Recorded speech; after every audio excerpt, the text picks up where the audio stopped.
So you're stuck in a weight loss stall after bariatric surgery. You're not failing, you're not doing anything wrong, and you're not alone. I think this video is gonna be a banger.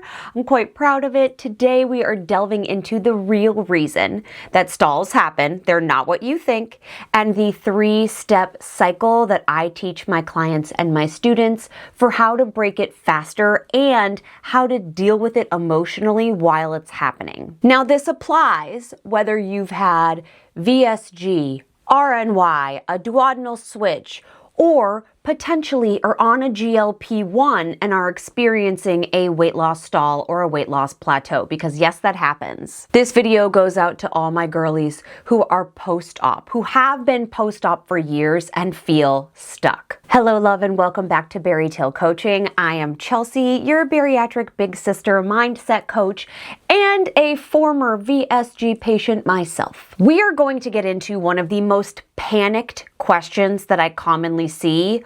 Why am I in a weight loss stall or a weight loss plateau? What did I do to get here? How do I get out? Did I break my pouch? If you're in the middle of a stall, if you're coming out of one, or if you are terrified of a stall happening again, stay tuned and make sure you are subscribing. The goal today is to shift how you see this experience. The truth about weight loss stalls is they are telling you that you are doing exactly what you should be doing. I'm going to repeat it because I think we all need to hear it. You are not broken. You are not failing. You are not alone. You are not messing up your sleeve. You're not stretching out your pouch. Stalls are the process. Stalls are the process. Let's think about what your body is experiencing during a weight loss stall, because we know what our hearts and our heads are saying. You're failing. You couldn't do this. I knew it. Panic, chaos, disruption, potentially the desire to binge eat. But what is your body experiencing? Your body is adjusting to rapid weight loss. Your body is recalibrating your hunger hormones. Remember those? Ghrelin. If you haven't seen that video, I will make sure it's linked here. That one's a doozy. Your body is protecting your organs and managing inflammation. And also, you are resetting your metabolism. All of these are healthy and normal. Healthy and normal. You are healthy and normal. Despite the fact that you're healthy and normal, what happens mentally? We panic and spiral. And then we fall into the dreaded of all cycles, the restart cycle. I'll start again on Monday. I am starting a pouch reset diet. I am starting a detox. My beloved, that, not the stall, is what slows your process. The constant restart cycle is what is slowing your process, not the stall. I know I might have just lost you right there, because we have been trained to believe that weight loss stalls mean that we are not doing something correctly. And let me tell you that in this case, this is one of those big lifestyle shifts. You are doing it correctly. The stall is supposed to happen. Your brain, your beautiful lizard brain, interprets the stall as danger. As danger, I'm broken. As danger, I'm about to regain. Danger equals uncertainty, and uncertainty equals old habits. Ooh, so your brain, because she's scared, and you're headed into the unknown here. A weight loss stall after surgery is unknown territory. So your brain is pulling you back into old habits, which look like perfectionism, all or nothing thinking, binge or emotional eating, restriction, nighttime habits, comparing yourself to others, self-blame, self-loathing. It's not that you failed. You haven't. I don't know how many times to tell you, you haven't failed. Your brain is literally trying to protect you, but the tools it's using, those are outdated. Those are for diets long before weight loss surgery. So to break a stall, you don't need more restriction or harsher rules. You need rewriting. You need recoding. Let's update your wiring, okay? This is the method that I use to teach my clients. And in our coaching sessions, we obviously go much more in depth here, but I'm going to give you the overview so that you have some new tools, some currently modeled tools in your toolbox to use instead of your scary lizard brain, okay? A lot of these will connect back to the micro habits that we also discussed last week. I hope you were paying attention in class. Step number 1 is to regulate, not restrict. Instead of frantically slashing your carbs, your macros, your calories, we're gonna do this instead, and we're gonna do this consistently every day because each of these is a micro habit. Before you have a meal or have a snack, you are going to take one intentional deep breath.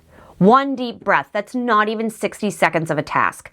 We are doing this to slow down our nervous system, remember? You're going to take the rest of that minute to ask and answer the question, what am I feeling right now? And then, based on that knowledge, can you take one supportive action before you take a bite?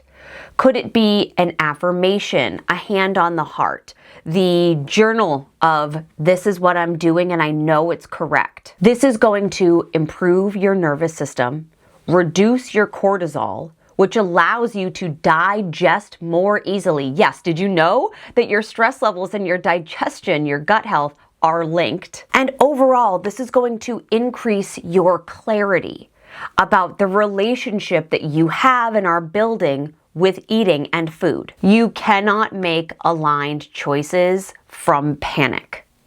You cannot make aligned, be the best version of you, be her, be that girl choices from a place of shame, failure, or panic. So we have to rewire you. We have to rewire what you've been taught while you are putting a fork into your mouth. Number 2, you know her, you love her. The micro habits.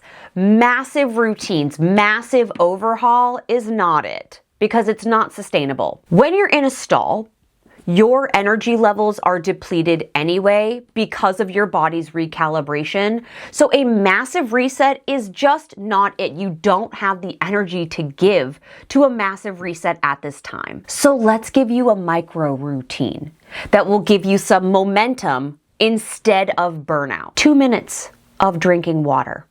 2 minutes. A 3-minute kitchen reset. A 1 minute, I'm going to make my vitamins easily visible so that I remember to take them on a regular basis. An affirmation, that's less than a minute. A 5-minute walk outside. These tiny little actions can be done totally independently or in conjunction with each other, but the idea is that they stabilize not only your momentum, but your mood too. Step number 3, and I know I'm repeating this one, but what are we tracking this year instead of the scale?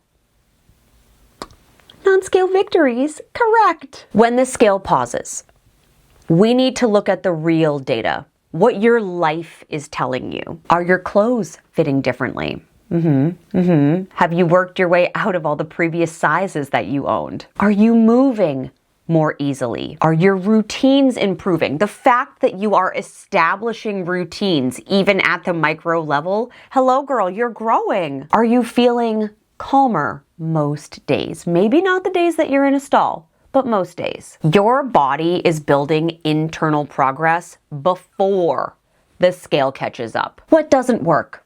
Here's the list of things that I know for sure in this lifetime do not work. Restarting perfectly with perfection. She doesn't exist. Slashing calories, binging or restricting or cutting out entire food groups. Punishing yourself, weighing yourself 500 times and expecting to see a massive difference. Comparing your journey with others.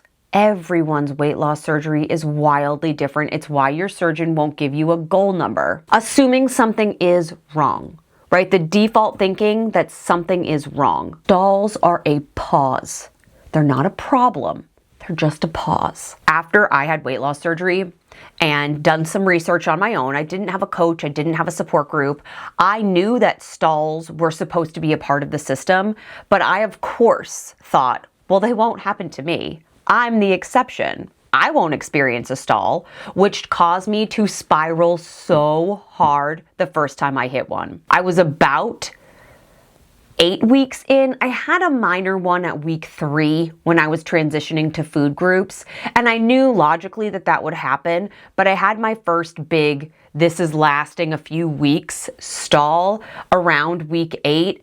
And holy cow, I freaked out.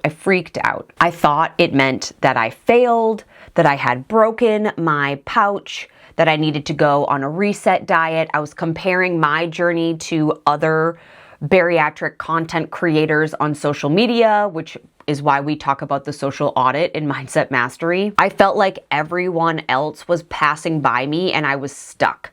I was stuck and pretending to be fine, but internally losing it. And it wasn't until I learned the mindset, as a mindset coach, behind the stall, the psychology of the stall, if you will, the biology, the nervous system, and most importantly, at least to me, the identity work, that I found that I was actually more in control of breaking my stall than I thought. And just because I knew what to do with staying consistent, trying to maintain a calm nervous system, didn't mean that I was doing those things. I just knew that I should be. And then eventually over time, I could be in a stall. I could go through periods of regain without the freak out, knowing that the weight would come off. Now, my dear, this is the last video of 2026 where I'm going to talk to you about the Glow Up Goals workshop, because it only comes around once a year. And every year this workshop improves, not only because of the workbook, right, which you get to take away for the mere price of $47 in the live hour of coaching with me, but because every year I learn from myself, I learn from my clients and my students exactly what they need.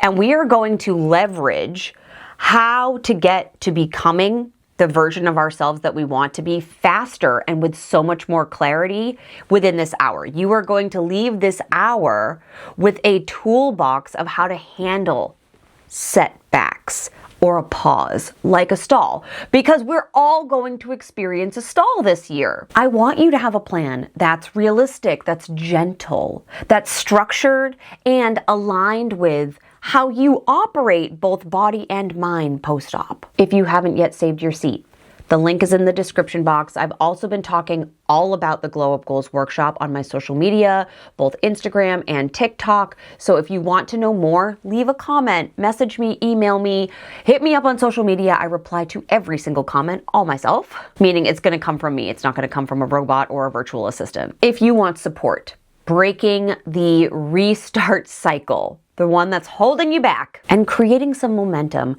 I hope you'll join the Glow Up Goals workshop. Again, the link is below, and I cannot wait to guide you into a year that has more clarity and success than any other before. I love you so much. Thank you for being here as always, for subscribing, for liking, for commenting. You are the delight of my life, and I hope that these tips are put into action this year, but even more that you join me in some capacity to hold yourself accountable, to find the courage to invest in yourself. We've all spent, I think, $47 on sillier things. This is an hour for you to map out the rest of the year in a way that brings you clarity and with support and community. I love you so much. I will see you here, same time, same place next week, but better yet, I will see you in the Glow Up Goals workshop. Goodbye, my beautiful brave warrior.